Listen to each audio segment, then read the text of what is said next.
So, welcome everyone. Welcome to our first Sustainability LinkedIn Live audio. I'm Lynne Baber, Sustainability Practice Leader at PwC UK. And today our topic is taking action on net zero. And we're asking, can you be responsible and commercial? We recognise that it's a tricky balance and that knowing where to start is a common issue when it comes to tackling decarbonisation. So, for that reason, we've gathered some very bright minds together to light the way as best we can in the next 25 minutes. Our aim is to land on 3 tangible actions that you can explore to make progress on your net zero ambitions. And on that, as a bit of a framing thought, my mantra is progress, not perfection. And so I encourage everyone to steal that. Joining me today is Musidora Jorgensen, Chief Sustainability Officer at Microsoft UK, and Heather Buchanan, CEO and co-founder of Bankers for Net Zero. We'll also be hearing from a couple of my colleagues here at PwC, Chris Temple and Ferdinand. So let's get going. Let's start with you, Ferdo, if we can, for some context on where are we right now in terms of global decarbonisation with the headline findings of our Net Zero Economy Index. Thanks, Lynn. So our analysis of 2022's global decarbonisation progress found both positive trends and others that require a bit more attention. So on the plus side, we saw a real coming of age for renewable energy, with solar energy experiencing its highest recorded growth at 24%, and renewable energy capacity as a whole accounting for 83% of all new additional power capacity. The data also shows a return to decarbonisation rates that are more similar to those observed just before the pandemic. Unfortunately, this implies a slightly less rosy picture than the uptake in renewables, because at 2.5% global decarbonisation, which is what the world achieved last year, the world now needs to decarbonise 7 times faster to 17.2% year on year to have a chance of limiting warming to 1.5 degrees by the end of the century. Zooming in a bit from the global level, there's a notable difference in decarbonisation rates across regions and countries, as is also the case with companies. For example, the G7 achieved a 1.2% reduction in its carbon intensity in 2022, compared to an annual average of 2.3% achieved since 2019. By contrast, E7 nations achieved a 2.8% decarbonisation rate in 2022, relative to a 1.7% annualized decrease since 2019. Overall, there's still a lot of work to do by all parties to bend the emissions curve and align with a 1.5 degrees trajectory. Thanks, Ferdo. I mean, having that global insight is really useful contextualising the need for action. And actually, some of those numbers that you've quoted there, they're quite stark, right? And actually, great work, because I know a huge amount of data analysis sits behind that report and does provide amazing context for us and for this discussion. So I'm going to bring you in now, Muzzy, if I can, and actually I'm going to put you on the spot on this Thursday morning and ask you the big question. How can we connect responsibility with commerciality? Maybe what's the approach at Microsoft UK? Well, thank you, Lynn. That is a big question for a Thursday morning, and I'll try and do an overview in terms of whether or not that's possible. And look, the short answer is yes, of course. You can link being a responsible organisation with being commercial as well. But it takes concerted action to do that. And as Ferdo said, look, we're in a critical decade to ensure that collectively we are reversing some of the worst impacts of climate change. We've seen that September was the hottest, one of the hottest months recorded. 2022 was one of the 6 warmest years in history. So we're really at this crucial point now where we need to move from that transition from pledges into progress. And I think that the private sector is critical to that in terms of playing a really important role. And so as Microsoft, and I lead sustainability for Microsoft in the UK, we believe that those organisations that can go faster should go faster, and we believe that we're one of those. And so what we've set out are 4 big commitments around what we want to do to play our part. So the first is looking at how we want to be carbon negative by 2030. So that's actually taking out more carbon from the environment than we emit, and we have been carbon neutral for over 10 years. But really for us all to collectively to get to within that 1.5 degree rise that Ferdinand discussed, we need to ensure that we're actually taking carbon out of the atmosphere as well as wanting to be water positive by 2030, zero waste. And then what we're doing to use our data, we're creating an open source data platform to look at how to use that to help protect nature and biodiversity. So 4 really big commitments that we've made. And then how we do it is really multi-level. But the first one, and that's most important, is that any net zero ambition as ours is should go hand in hand with the overall company strategy, the overall growth plans, and the overall culture. And so at Microsoft, that's exactly what we do. And we have a very robust plan, which is steeped in science, but highly transparent as well. So, we're open about where we're having successes. We're also open about where we're having challenges, so that we're all collectively learning about how to do this. And then the second thing is, given that we're a digital, a big data company, is that the transition that's grounded in this digital piece that with using technology can really help to accelerate for more accurate, go quicker, look at how that gives competitive differentiation. And so we've also looking at how we can do that for our customers as well, because as we know, there's a big data challenge when it comes to sustainability. So we've built a solution to that for our customers called the Microsoft Cloud for Sustainability. And then finally, I would say that culture is really important. So of course, it needs to be set from the top, but it also needs to be embedded all the way down through the organization as well as it is here at Microsoft. So really thinking about how to make sustainability core to the business, I think, is critical. But look, I know we don't have enough time to go into all the ins and outs of it, but they're just some of the overall things that means that you can absolutely link being commercial with being responsible. Thanks, Muzzy, and a lot in there. And actually, as you said, some really big commitments, right, that Microsoft UK are making. Really interested in the points around being carbon negative by 2030. Just wondered, of our other panelists, any thoughts on that? Is that something you're seeing elsewhere as well in the market? Who wants to come in? Any observations or thoughts? Well, I can say I'm out with a lot of our customers every day. That there is, particularly regulation is driving a lot of the requirements now for enterprises to be thinking about how they pull that all into the plan. So there is, there's a need around looking at what regulation can do with policy, and then, as I say, to ensure that this is helping to drive competitive advantage as well. So lots of people at lots of different stages, I would say, Lynn, in terms of where they are on their journey. Thank you. And in terms of, you talked about a few different things that Microsoft you're doing. What from all of those would you say is the kind of key action? So trying to get to our first action now that others could take away from the approach, the experience? Look, I think it's important, if there's one thing, is to ensure that you're embedding sustainability into the overall business strategy, and then how that works through the operations, and look at how that can ultimately drive change, if there would be one key takeaway. Brilliant. We've got our first action. Embed sustainability into your overall business strategy and operations. And that's actually probably a good point, I think, to bring in our net zero transformation lead at PwC, Chris Temple.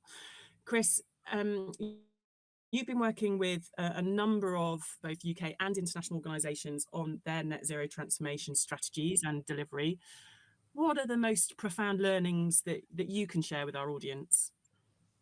Yeah, delighted to. Morning, everyone. So first up, I've a set of 3 statements that I always like to start with when approaching net zero transformation, from a high level at least. It dispels a few of the myths I frequently encounter. and these are as follows. First off, cost out doesn't necessarily equal carbon out. And then secondly, carbon out can equal cost increase in some cases. And then finally, but carbon out can occur through cost out itself. I just want to clarify these crucial points, as they do come up a lot in the conversations that I have. So getting more specific in terms of action, a great source we can look at is our recent analysis of the FTSE 100 and the steps they are taking to decarbonise, and we'll be sharing this in due course. It's got some very interesting findings, I think.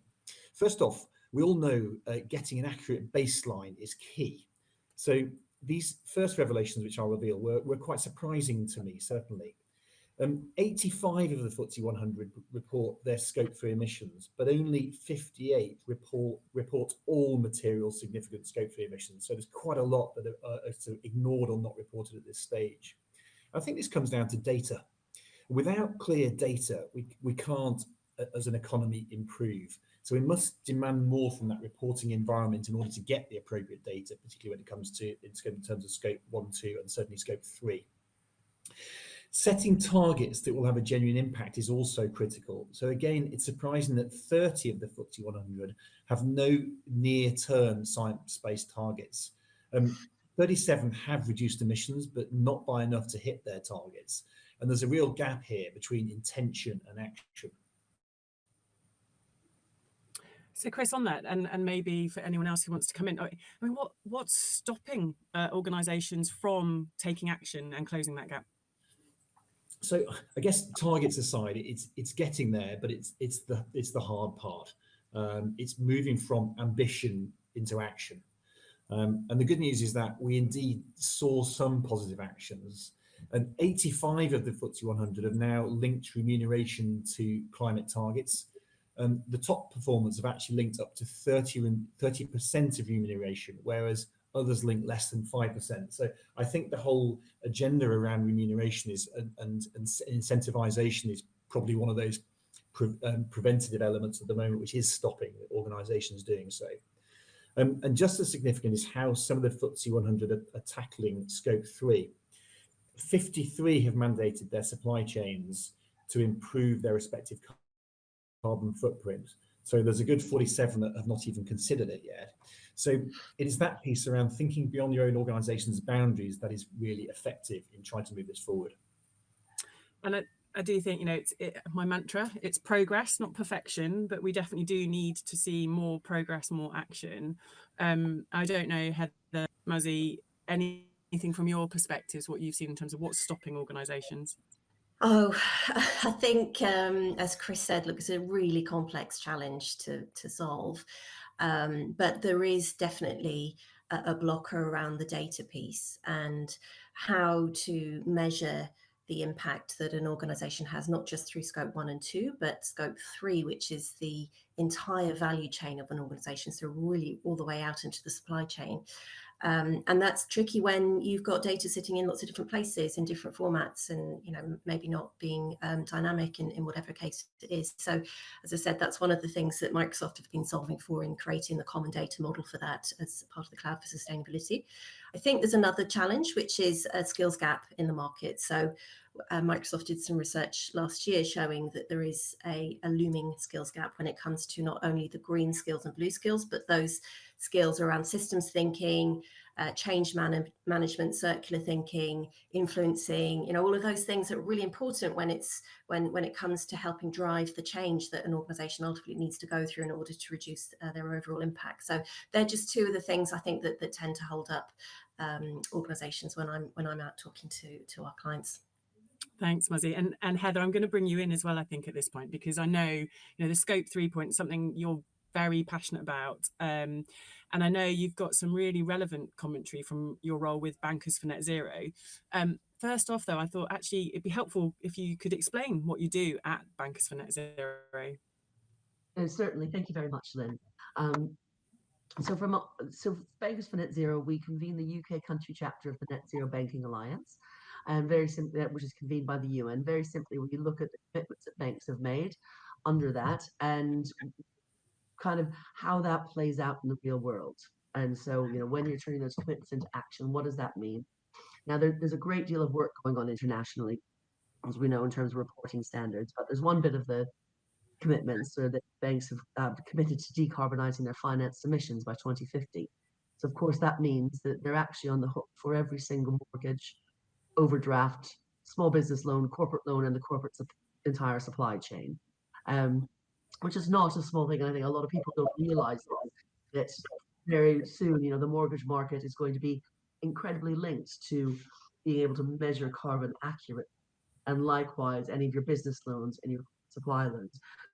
So we're very keen that we make sure that that touch point between the financial economy and real economy is still working. And I'll give you one fun fact. 1494 was the first book on modern accounting. And so we've had just over 500 years to really get to a point where everybody understands value and risk. And it's been P&Ls, cash flows, your balance sheet. And now in a matter of years, we're having to, at no point has nature and environment and climate change been on that, that balance sheet. And we're changing that rapidly in a matter of years, not much less decades or centuries. And so we're very aware that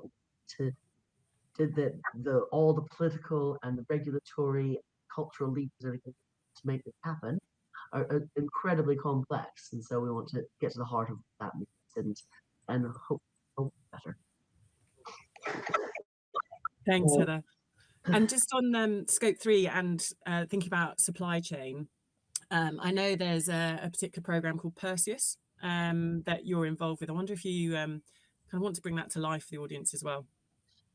No, absolutely. So Perseus we framed it basically as a project for supporting SMEs. In reality, it applies to any corporate that needs to understand the supply chain, whatnot. But ultimately, if you think about it, everything thus far has been top down. And as you say, the FTSE 100, 53 of the FTSE 100 mandating their supply chain.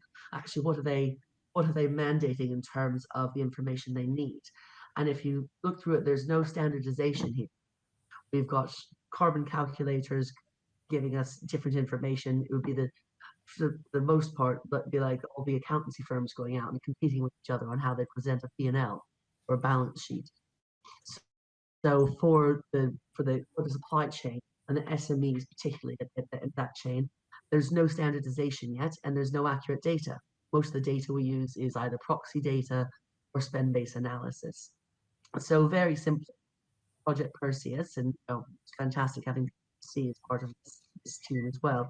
We're applying the principles of open banking in order to create assurable data flow. So this year we're doing one thing only, and that's electricity data. But if we can get electricity data flowing with the permission of the owner of the SME, from whether it's from the electricity company to their bank or to their supplier or to their carbon calculator, in a way that's auditable, assurable, means that we actually start filling in some real data into this thing. So it's just about information flow and using those same principles of open banking. And piloting this in the UK, we've got a very large steering committee of major trade bodies and government, part of the government's green finance strategy. But we also have a lot of international observers on this as well. So the idea is that it can scale internationally and turn that reporting, what do we actually need from your supply chain in terms of that reporting, and try to get a level of standardization around that and make it as automated as possible. Great. Thank you, Heather. A lot in there, a lot around the importance of data. That's definitely a common theme for me in my conversations with clients, and particularly coming back to the scope 3 and what we mandate of our supply chains. I think there could be an action within there, perhaps within data. I don't know what our other guests think. What could be our second action? Should we go with mandating the supply chain as a second action? Sounds good. Chris, you up for it? Okay, tell truth. I would also even say step on the scales. So start measuring. And particularly on the supply chain, kind of getting that encouragement to even start the process, which is, I think right now, unfortunately, for a lot of people, they're afraid of what they'll see when they look. And we need to kind of get beyond that stage as well. I totally agree, Heather. That comes back to my progress, not perfection. Actually, you need to look to know where you are. So I knew we'd start getting excited at this point in terms of looking at the action. So we've got, I think, a second action around mandating through the supply chain, and a third action I love as we're coming up to Christmas, Heather, the getting on the scales and start measuring your data. So we've got 3 actions. I think, Chris. Yeah, so just jumping in on the middle one as well. I was with an industrials business yesterday we were talking about scope 3 and obviously related to the supply chain. The chief exec there was saying that actually the supply chain is starting to get it, but it's taking some time. So I do feel that by mandating now will mean in a year or so's time, it'll be completely second nature to the supply chain, and they'll just do it as a matter of course. But it does need that regulation and mandate, certainly from larger organisations, sooner rather than later, because otherwise it will just take that much longer for them to kind of, I guess, come to the party. Brilliant, thank you. And I think probably open it up a bit more to other areas. You know, what are the other areas that we haven't covered yet that could be real levers, drivers for action within organisations? Is there anything big that we've not covered and we're missing? So I think one thing that does strike me, and again, we're doing some work at Baker's Net Zero with the Transition Plan Task Force on this, is the fact that for your supply chain, you know, say if you kind of make widgets and you supply 6 major customers and potentially have 2 bank accounts, you're potentially being asked for 8 different sets of information in 8 different formats using 8 different calculators that give different answers. So even if you have jumped on the scale, all the scales tell you something slightly different in action points. So getting to that stage where we all just agree what are the material points that need to be done and what's the baseline, and then we can start building up. Until we get to that, it becomes quite confusing for supply chain. Just mandate supply chain, organizations doing something slightly different. It would be overwhelm those that with the supply chain that are least equipped to deal with this. I'm just trying to make budgets. So there's definitely in there something, isn't there, Heather, around that the kind of consistency that's needed, whether it's the role of governments, regulators in terms of driving that consistency across the system to get to the answer we need. Yeah, and that's really where collaboration comes in, and that's this kind of across the market collaboration that we've been getting much better at, I think, over the last years, because this is far too big for any organization to tackle on. And that picks up for me quite an interesting one. We haven't really talked about behaviours and kind of culture and what can actually drive the right behaviours leading to the action that's needed. Any thoughts from anyone on what you're seeing used to drive those sorts of behaviours we need?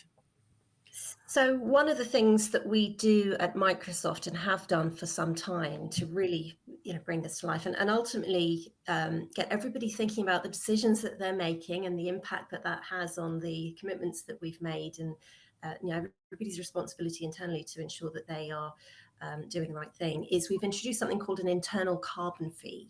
So very broadly, that means that every different part of the business gets measured on the impact that they have, and then a fee applied to that accordingly, which is really encouraging that behaviour change. But then we can use that fee for things that we want to do internally in terms of driving different initiatives, or using it as part of our climate innovation fund, which we have, which is looking at where can we go and help drive those nascent industries for the technologies like carbon capture and storage, direct air capture, that not only we need for helping ensure that we get to our commitments, but for helping those industries take off as well, for everybody else to take advantage of. So there's lots of different ways of doing it, but that's one that's I think really relevant to think about, making sure everybody's thinking about this. It's not just a person with sustainability in their job title that's worrying about how they get to the commitments.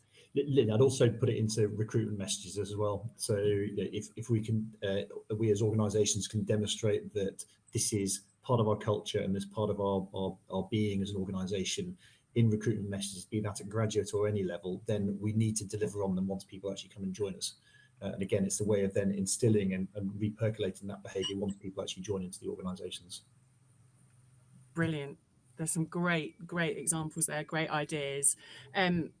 Okay, I hate to say it, but we are rapidly running out of time. So let's just take stock for a moment here. Our whole discussion this morning has been about trying to get to those practical actions that others can take. So we did commit to giving 3. I think we might have actually found more than 3, which is great. So just to recap, I think the 3 sustainability actions we've had come out of our discussion so far, and we recommend you all start exploring if you haven't already. Firstly, embed sustainability into your overall business strategy and operations. Second, we had mandating through your supply chain to improve its own carbon footprint. And third, this one's going to stick for me as I eat my turkey this Christmas. Get on the scales, start measuring your data. And then we've had a really nice discussion with some different examples and actions around what levers we can all be using to drive the right behavioural change. So whether that's through our recruitment practices, recruitment messages, whether it's through specific processes we put in place, like carbon fee that Muzzy mentioned, or in terms of climate innovation funds, there are some actual levers that you can pull to drive some of that behavioural change in your organisations. So all fertile ground for considering how you can progress your own actions on net zero, and all underpinned by decent data. So make sure that that is part of your plan. And of course, thank you to Muzzy at the beginning, who did answer our big question: can you be responsible and commercial? As a reminder, the answer is yes, but only if you take action. And hopefully we've given you some excellent starters there this morning. And remember that while the cost of inaction will be far greater than the cost of action in the long run, progress, not perfection, is the key. So thanks so much to all of our guests for taking the time this morning. You can also find the Net Zero Economy Index and the FTSE 100 research that we referred to on the PwC website if you'd like to find out more, and look forward to speaking to you next time. Thanks.